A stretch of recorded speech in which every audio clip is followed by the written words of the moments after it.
berikan tepuk tangan yang meriah buat Tuhan Yesus. Mari kita berdoa. Terima kasih Tuhan Yesus buat malam yang indah ini. Kami percaya Tuhan hadir di tengah-tengah kami. Tuhan hadir untuk memberkati setiap kami. Tuhan hadir untuk menyembuhkan segala sakit penyakit kami.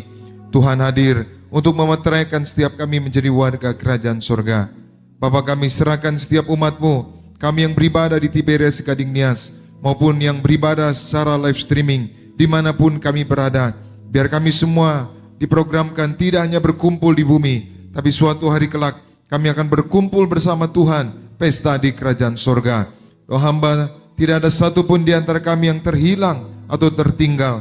Biar kami terus dalam posisi berjaga-jaga, sehingga kapanpun Tuhan datang, Tuhan dapati kami tak bernoda, tak bercela, mempelai yang siap pesta di surga. Terima kasih Tuhan Yesus, sayangi kami setiap umat-Mu. Apapun kerinduan, doa dan harapan kami, semuanya kami serahkan ke dalam tangan-Mu. Dan kami percaya, bagi Tuhan tidak ada yang mustahil. Mujizatnya pasti dinyatakan bagi setiap kami. Doa hamba, siapapun yang sakit Tuhan sembuhkan, yang lemah Tuhan kuatkan, yang terikat Tuhan lepaskan.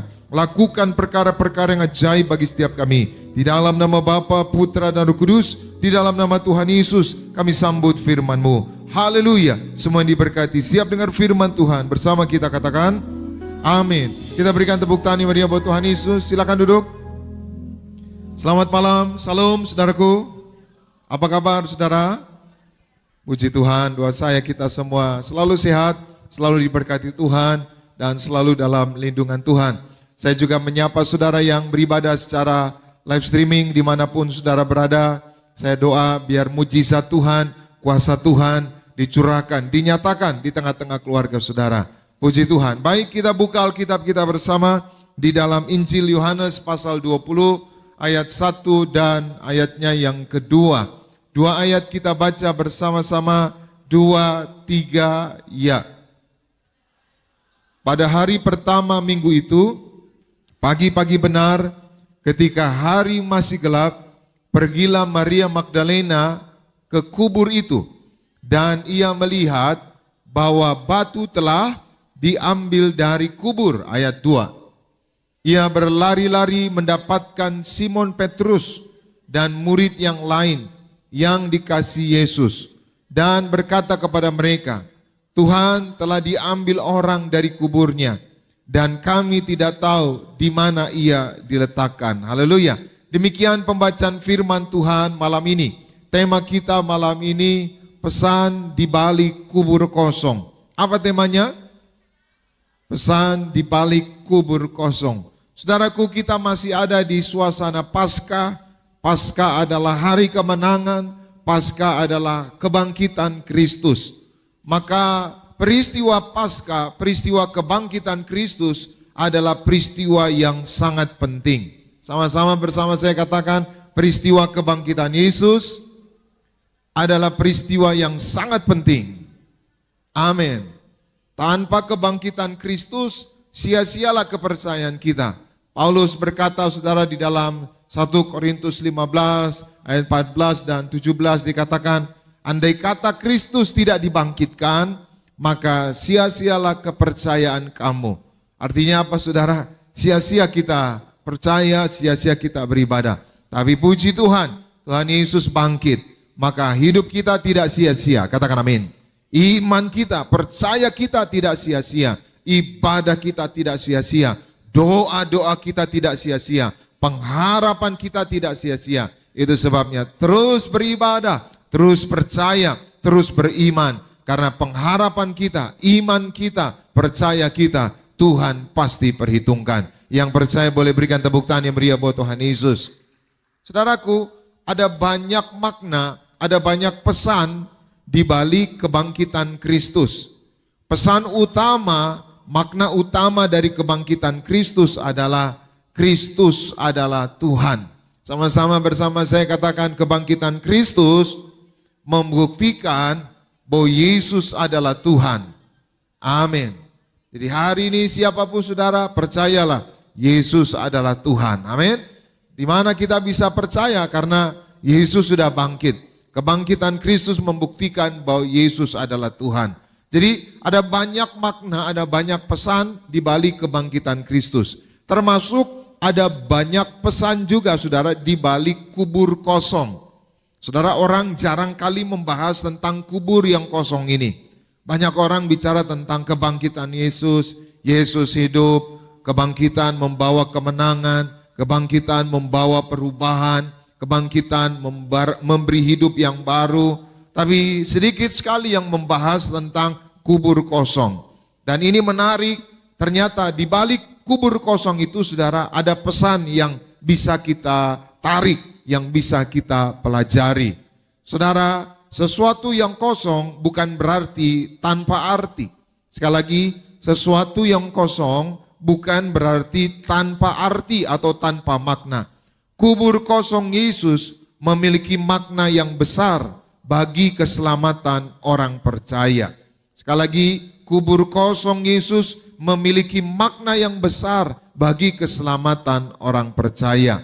Maka hari ini kita akan belajar pesan di balik kubur kosong. Ada 3 pesan penting di balik kosongnya kubur Yesus. Yang pertama, kita baca 1 Tesalonika 4 ayat 13 dan 14. Sama-sama kita baca 2, 3, ya.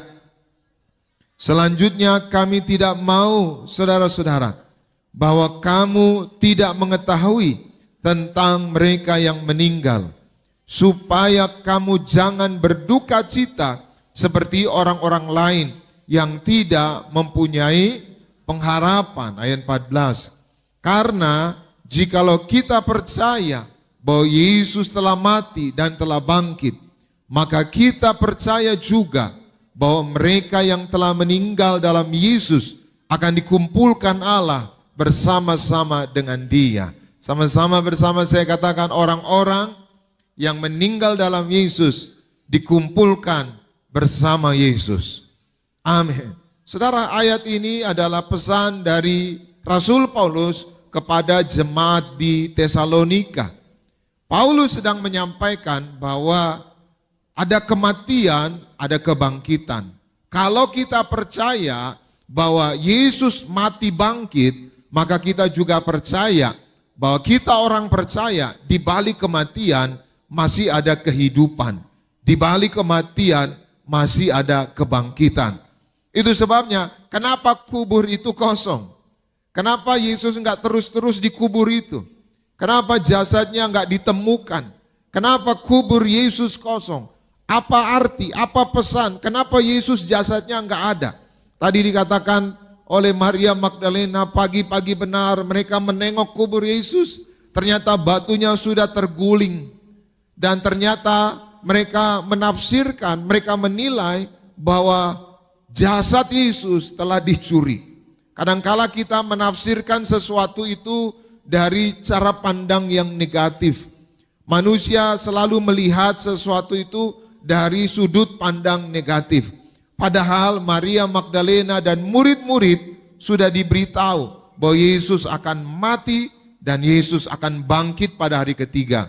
Harusnya murid-murid dan Maria Magdalena ketika melihat kubur Yesus, mereka harusnya mengingat perkataan Yesus. Mereka harusnya mengingat ucapan Yesus bahwa anak manusia mati dan hari ketiga akan bangkit. Tapi faktanya Maria Magdalena bilang ada yang ambil. Dan inilah yang saudara yang diputar balik saudara oleh orang-orang yang enggak percaya Yesus. Bahwa Yesus enggak bangkit, jasadnya dicuri. Saudara, teori itu sudah terbantahkan. Kenapa terbantahkan? Karena Alkitab mengajar bahwa kubur itu dijaga saudara oleh tentara waktu itu. Dan dimeteraikan saudara. Jadi teorinya enggak ada orang yang bisa mengambil, menggulingkan kubur Yesus. Nah maka para imam-imam Yahudi saudara membuat yaitu rencana jahat.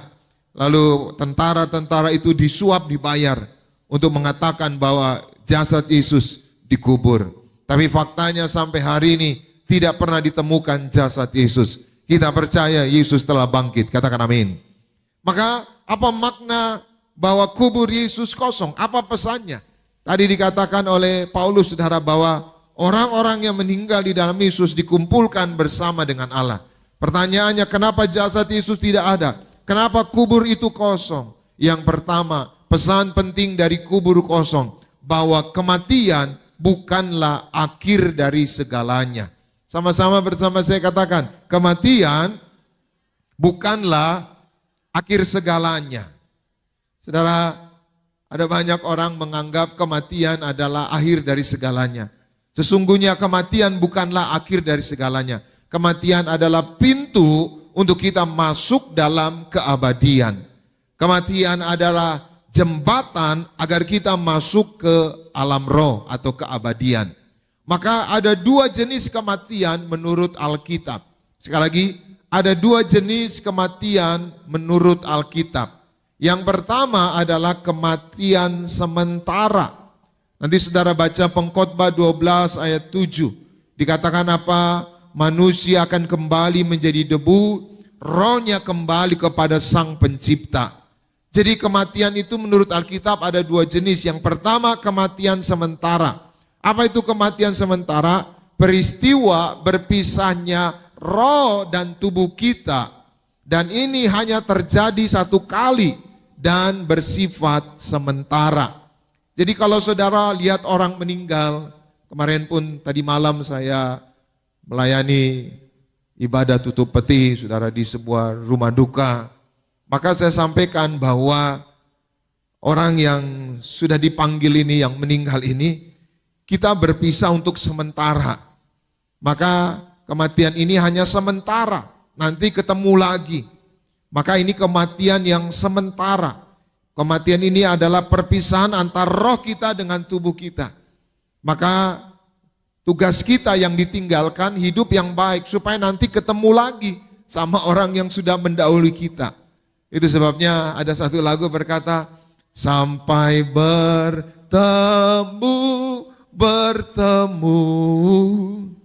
sampai kita bertemu lagi. Sampai bertemu,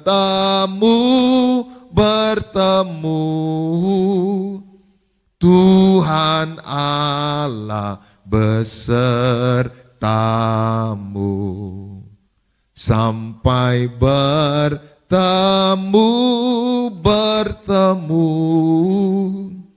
sampai kita bertemu lagi. Sampai bertemu,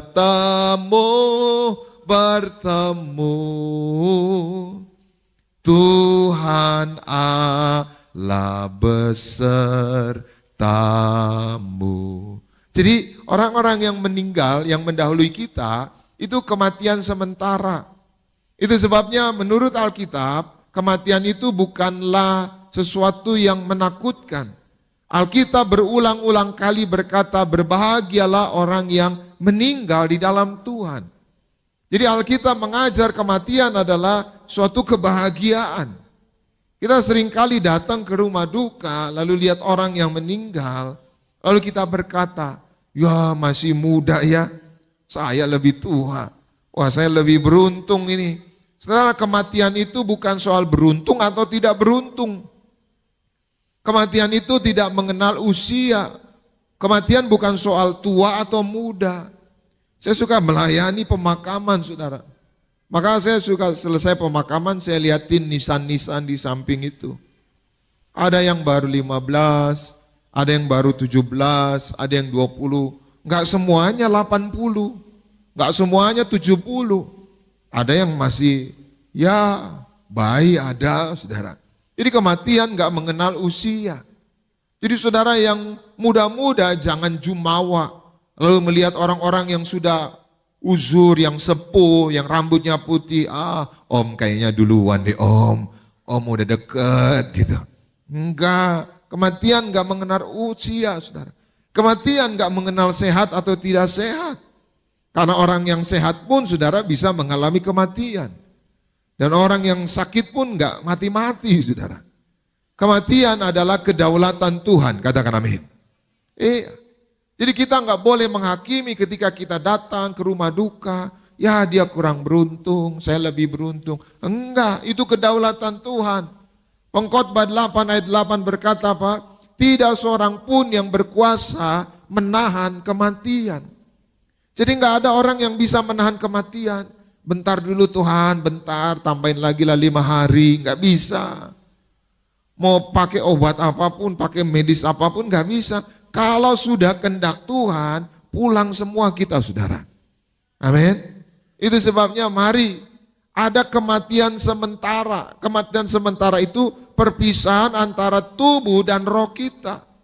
Nah, roh kita itu kembali kepada Sang Pencipta. Masuk namanya Seoul. Namanya apa? Seoul. Seoul itu saudara ibu kota Korea Selatan. Seoul itu dunia orang mati saudara. Ya, dunia orang mati itu bisa Seoul, bisa Hades. Maka orang-orang yang mati itu saudara semuanya ngumpul di Seoul. Nah, yang meninggal di dalam Yesus, mereka dikumpulkan bersama Yesus. Tadi Alkitab berkata, mereka yang meninggal di dalam Yesus dikumpulkan bersama Yesus. Coba ingat, siapa keluargamu yang sudah meninggal? Mereka sudah sama Yesus. Amin. Jangan sedih lagi, berbahagialah. Amin. Maka Tuhan Yesus berkata waktu disalibkan sama yang di sebelah kanan, hari ini juga engkau bersama dengan aku di mana? Di Firdaus. Seoul itu ada Firdaus, ada Hades, saudara. Hades itu untuk orang-orang yang meninggal di luar Yesus, yang gak percaya Yesus. Maka berjuang selalu hidup di dalam Yesus, katakan amin. Selalu hidup di dalam Yesus. Sehingga suatu hari roh saudara keluar yang jemput namanya malaikat. Amin. Jangan sampai yang jemput kita iblis saudara. Amin. Saya doa kita semua dijemput malaikat.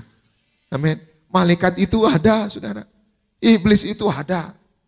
Banyak yang bersaksi di Tiberias beribadah lihat malaikat banyak saudara. Bahkan orang-orang tertentu lihat malaikatnya maksudnya orang-orang tertentu dikelilingi banyak malaikat. Itu bukan dongeng, itu Alkitabiah saudara. Mazmur berkata walau 1000 rebah di sebelah kiri 10.000 tidak akan menimpa. Malaikat Tuhan menenteng kita. Menenteng itu apa? Mengangkat kita. Menenteng, menggandeng kita. Amin. Suatu hari kita akan keluar dari tubuh ini. Dan semua ini akan menjadi debu tanah. Roh itu yang akan kembali kepada Sang Pencipta. Jadi rohmu itu abadi. Sekali lagi, rohmu itu abadi. Maka bangun roh saudara. Gimana caranya bangun roh? Baca firman. Kalau saudara baca firman, rohmu dibaharui. Rohmu semakin besar. Tapi semakin saudara enggak baca firman, rohmu semakin kecil. Amin. Yang kedua, bagaimana supaya roh kita dibaharui? Berdoa. Waktu saudara berdoa, roh saudara dibaharui. Ya kadang-kala boleh bahasa roh, oh ya ralaba sandaralamu, ya labata kadalaba, jangan diejek saudara. Orang bahasa roh diejek saudara.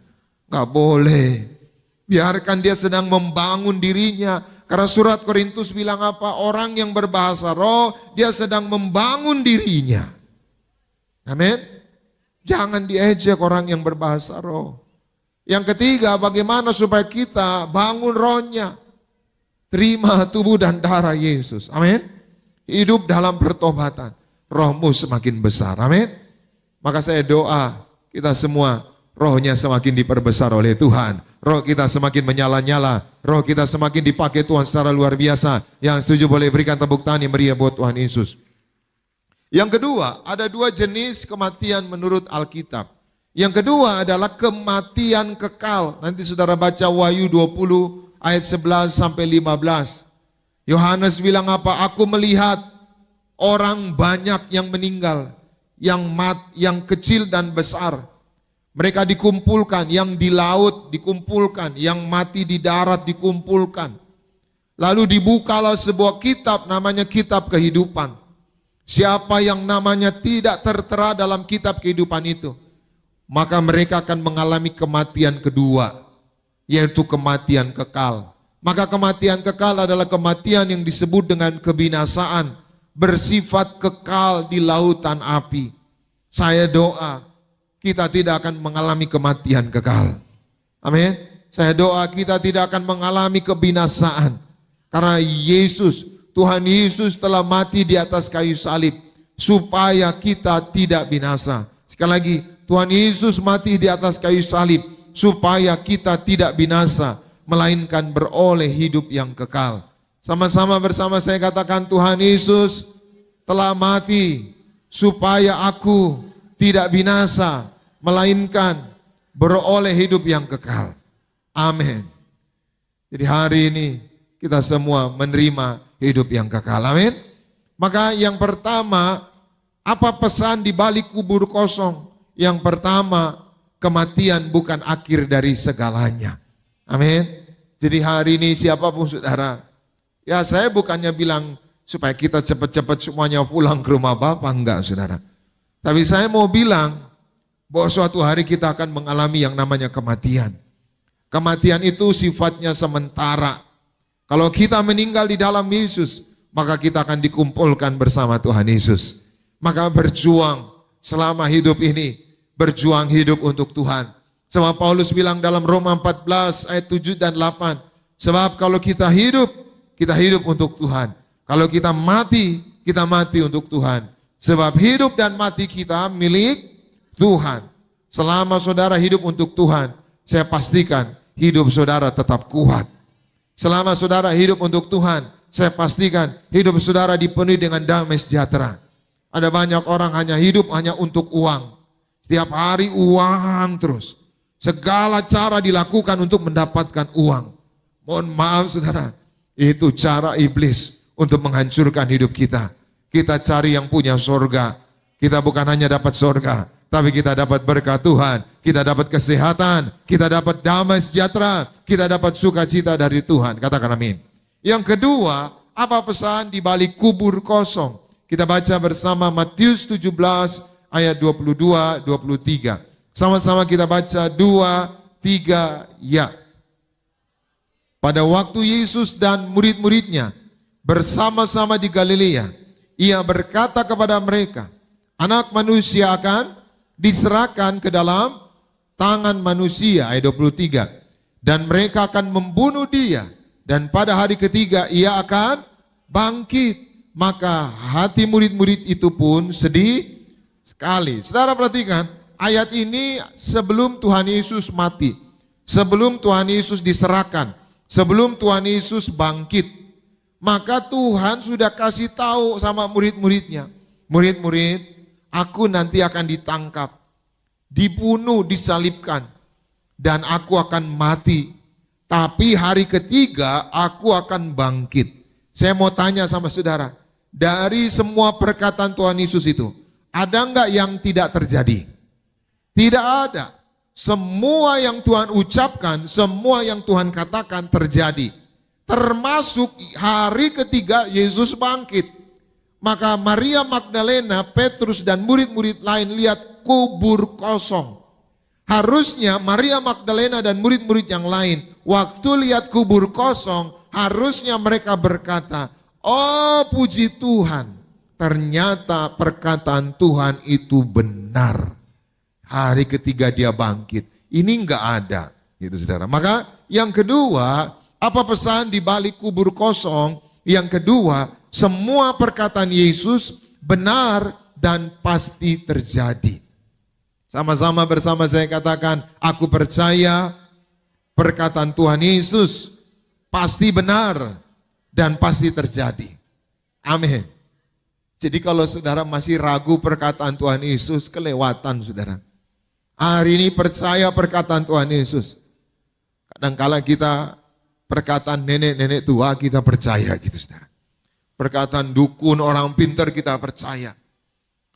Mbah gimana saya mau kaya mbah gitu. Kamu pergi beli ayam putih gitu. Dicari-cari enggak ada gitu saudara. Tapi perkataan Yesus kita ragukan. Saudara, bumi dan isinya itu diciptakan oleh perkataan Tuhan Yesus. Sekali lagi, bumi, selanjutnya, bumi dan segala isinya ini diciptakan Tuhan hanya dengan sebuah perkataan. Allah berfirman, maka semuanya apa? Jadi.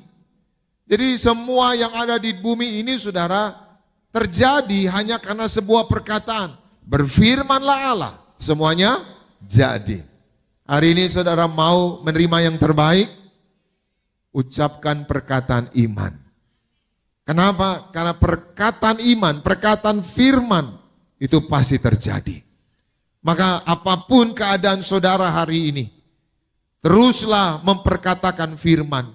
Karena perkataan firman yang kita ucapkan tidak akan kembali sia-sia, tetapi akan terjadi dan digenapi. Sekali lagi, apapun keadaan kita hari ini, apa masalah saudara hari ini, apa pergumulan saudara hari ini perkatakan perkataan firman. Karena perkataan firman tidak akan sia-sia, tapi dia akan mengerjakan sesuatu yang besar buat kita semua. Amin. Ada orang saudara, ya dia bangun usaha, maka dia selalu ucapkan perkataan firman. Tuhan, firman-Mu berkata bahwa minta apapun diberikan. Ya, dia minta proyek dikasih saudara. Dia ucapkan perkataan firman. Kalau Bapa di dunia saja tahu memberi yang terbaik untuk anaknya, apalagi Bapa di sorga. Hari ini juga ucapkan perkataan firman. Jangan menyerah. Amin. Selalu saudara, katakan perkataan firman. Kita ini sering memenuhi ucapan kita dengan perkataan kutuk, perkataan sia-sia, perkataan kotor. Hari ini mari ucapkan perkataan firman. Saudara ada sakit, oleh bilur-bilurnya aku sembuh. Amin. Saudara ada masalah, aku percaya dalam segala perkara Allah turut bekerja untuk mendatangkan apa? Kebaikan. Setiap firman yang saudara ucapkan itu akan mengandung kuasa. Ada banyak mujizat yang Tuhan Yesus lakukan dicatat di Alkitab ini saudara. Itu karena Tuhan Yesus mengucapkan kata-kata firman kepada orang yang lumpuh. Tuhan Yesus ngomong apa? Bangkitlah, angkatlah tilammu dan apa? Berjalanlah. Cuma ngomong saudara. Perwira di Kapernaum yang bujangnya saudara, pembantunya sakit. Tuhan Yesus bilang apa? Pulanglah, jadilah seperti imanmu. Amin. Jadi banyak mujizat yang terjadi karena ucapan Tuhan. Hari ini pegang ucapan Tuhan. Amin. Satu ayat kita baca Yohanes 6 ayat 63. Sama-sama kita baca 2, 3, ya. Rohlah yang memberi hidup, daging sama sekali tidak berguna. Perkataan-perkataan yang kukatakan kepadamu adalah roh dan hidup. Saudara perhatikan, apa yang memberi hidup? Roh. Jadi perhatikan roh saudara, bukan hanya daging. Daging sama sekali nggak berguna. Perkataan-perkataan yang Tuhan ucapkan itu adalah roh dan hidup. Maka saudara yang mengimani perkataan Tuhan Yesus, saudara mendapat hidup. Amin. Saudara yang mengimani perkataan Yesus, maka hidup saudara penuh kuasa. Amin. Maka Ibu Gembala juga mendiang Pak Haji selalu kalau khotbah itu ngomong firman aja saudara. Ngomong firman. Karena firman nggak mungkin bohong. Tapi kalau kita ngomong yang lain kita bisa bohong saudara. Tapi kalau kita ngomong firman, firman nggak mungkin bohong. Amin. Maka ya saya belajar saudara dari Ibu Gembala juga Pak Haji. Dulu dia bilang sama saya, mendiang Pak Haji, yuk kalau khotbah ngomongin firman aja. Firman itu aja diomongin gitu. Saya tadinya nggak ngerti maksudnya apa. Oh ternyata waktu kita ngomongin firman, bahas firman, bukan cerita-cerita. Kalau cerita-cerita ya bisa di karang-karang, bisa ya macam-macam gitu saudara. Tapi kalau kita ngomongin firman saudara, maka firman itu nggak mungkin bohong saudara. Firman itu penuh kuasa, katakan amin. Firman itu mendatangkan mujizat. Amin. Hari ini mari apapun masalahmu, ngomong firman. Amin. Ngobrol firman, jangan ngobrol yang lain. Saudara yang ngobrol firman, hidup saudara berkemenangan. Hidup saudara mengalami keajaiban Tuhan. Hidup saudara penuh dengan mujizat Tuhan. Katakan amin. Yang ketiga, yang terakhir, apa pesan penting di balik kubur kosong? Kita baca bersama di dalam, selanjutnya kita akan baca bersama di dalam 1 Korintus 15 ayat 26. Sama-sama kita baca 2, 3, ya. Musuh yang terakhir yang dibinasakan ialah apa? Maut. Stop dulu. Apa musuh yang terakhir? Maut. Jadi nggak ada yang nggak dikalahkan Tuhan. Nggak ada yang dihancurkan Tuhan. Semua dikalahkan Tuhan. Termasuk musuh yang terakhir. Apa itu? Maut. Dan maut inilah yang mengerikan. Tapi ternyata Tuhan sudah kalahkan. Terus kita baca ayat 55. 2, 3 ya. Hai maut, di manakah kemenanganmu? Hai maut, di manakah sengatmu? Ayat 56. Sengat maut ialah dosa. Dan kuasa dosa ialah hukum Taurat. 57. Tetapi syukur kepada Allah yang telah memberikan kepada kita apa? Kemenangan oleh Yesus Kristus Tuhan kita. Sama-sama bersama saya katakan, kubur kosong membuktikan maut telah dikalahkan dan Tuhan memberikan kemenangan. Maka yang ketiga, yang terakhir, apa pesan di balik kubur kosong? Yang ketiga, Tuhan telah memberikan kemenangan kepada kita. Siapapun saudara hari ini, Tuhan telah memberikan kemenangan kepada kita.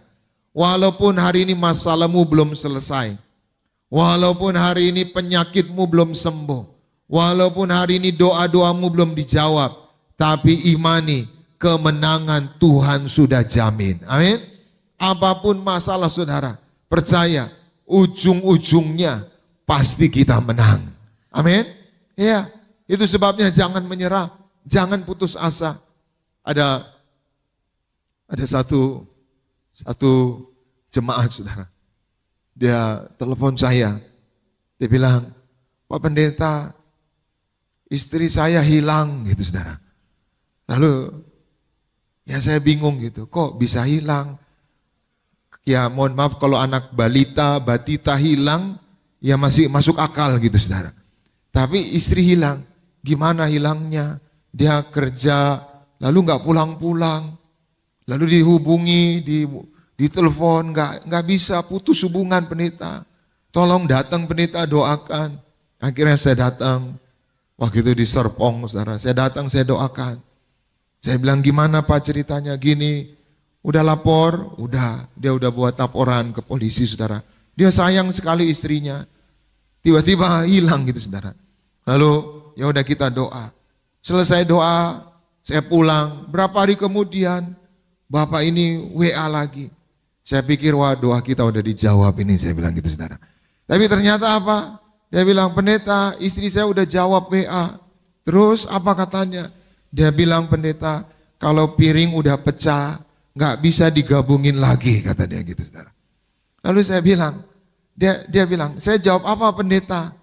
Wah saya pusing juga, saya bilang. Ini apa urusannya istri hilang sama piring pecah, saya bilang gitu. Saya coba sangkut-sangkutin, nggak nyangkut-nyangkut saudara. Oh saya ngerti. Saya bilang, Pak balas WA ibu. Apa Pak? Bilang, nggak usah piring, bumi ini hancur aja bisa digabungin gitu saudara. Dia balas, kata pendeta Sirait, bumi hancur aja bisa digabungin gitu saudara. Berapa hari kemudian saudara, saya pikir istrinya udah ketemu. Dapat amplop coklat saudara. Dari pengadilan agama gitu saudara. Pak, istri minta pisah, saya dipanggil katanya gitu. Gimana nih Pak? Saya bilang tambah pusing ini saya bilang gitu saudara. Saya bilang ya udah gini, biasanya hakim akan bilang mediasi dulu. Panggil mediator, biasanya mediator tuh namanya pendeta. Bilang saya mediatornya. Wah dia balas WA istrinya. Ya saya akan hadir, tapi mediasi dulu. Ketemu pendeta Sirait gitu saudara. Akhirnya ketemu bertiga saudara, bertemu. Saya tanya gimana ibu di mana? Wah macam-macam cerita saudara.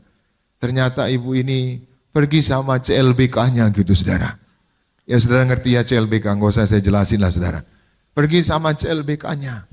Wah saya bilang ibu nggak boleh. Ibu udah dipersatukan Tuhan. suami ibu sayang ibu gitu. Wah, suaminya marah, saudara. Saya bilang, Bapak jangan marah. Dia mau geser, saudara. Mau kemana, saya bilang. Mau ambil golok. Di sini nggak ada golok, saya bilang gitu, saudara. Karena kita ngobrol di restoran, saudara. Di restoran. Nggak ada golok, saya bilang. Bapak kalau mau ribut jangan di sini. Kalau mau ribut saya pulang, saya bilang gitu. Ayo, dengar. Akhirnya saya damaiin, saudara. Saya nasihatin. Pelan-pelan saya nasihatin. Akhirnya, saudara, istrinya dijamah Tuhan. Tiba-tiba nunduk, saudara, nangis. Udah saya bilang, Pak, udah ibu udah bertobat. Bapak ampunin, jangan marah lagi. Suaminya nangis juga, saudara. Akhirnya apa? Suami istri pelukan, saudara. Mereka peluk berdua. Saya di seberang, saya bingung mau peluk siapa gitu, saudara. Aduh. Saya bilang puji Tuhan. Ya udah. Terus gimana nih pendeta? Ya udah pulang sekarang, pulang ke rumah. Jangan pulang lagi ke CLBK, saya bilang gitu. Pulang ke rumah, saya bilang. Nanti datang ke pengadilan, ya. Bikin itu apa? Nota perdamaian. Jadi bukan hanya nota cabut, tapi nota perdamaian. Akhirnya apa? Mereka berdamai. Mereka dipulihkan Tuhan. Mereka diubahkan Tuhan. Kita berikan tepuk tangan yang meriah buat Tuhan Yesus. Hari ini jangan menyerah, jangan putus asa. Terus berdoa, amin. Terus percaya. Ujung-ujungnya kita pasti menang. Amin. Jangan putus asa. Kita punya Yesus yang hidup. Amin. Anak-anak muda jangan putus asa. Mungkin saudara dikecewakan sama orang. Mungkin saudara disakiti sama orang. Di dalam Tuhan masa depanmu indah. Amin. Iya. Jangan meratapi, saudara. Ya, saya ditinggalin, gak usah. Tuhan sudah jamin yang terbaik buat kita. Amin. Maka saya simpulkan firman Tuhan malam hari ini. Kebangkitan Kristus. Pesan di balik kubur kosong. Yang pertama, kematian bukan akhir dari segalanya. Yang kedua, pesan di balik kubur kosong. Semua perkataan Yesus benar dan pasti terjadi. Yang ketiga, pesan di balik kubur kosong. Tuhan telah memberikan kemenangan kepada kita. Doa saya, kita terus berjalan bersama Yesus. Kita terus mengandalkan Yesus. Kemenangan Tuhan sudah jamin. Hidup kekal Tuhan sudah sediakan. Tuhan Yesus memberkati. Kita berikan tepuk tangan yang meriah buat Tuhan Yesus. Mari kita bangkit berdiri bersama-sama. Kita datang kepada Tuhan. Terima kasih Tuhan Yesus buat firman-Mu. Roh Kudus mampukan kami untuk melakukannya.